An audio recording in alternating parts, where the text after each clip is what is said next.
Hey, it's Gina from WTI. Are you a professional snacker like I am?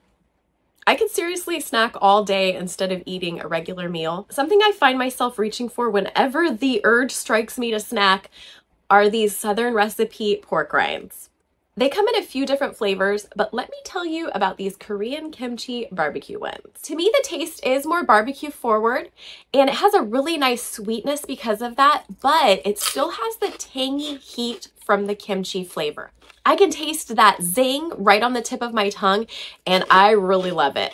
These are quality pork rinds. They're very fresh, they're very crunchy, and they're just very satisfying to eat. These are good sized, well made, and they're soft and fluffy, but still crunchy. I love that these bags come in a smaller size because they fit perfectly into my lunch bag. This is a very usual lunch for what we pack on the go.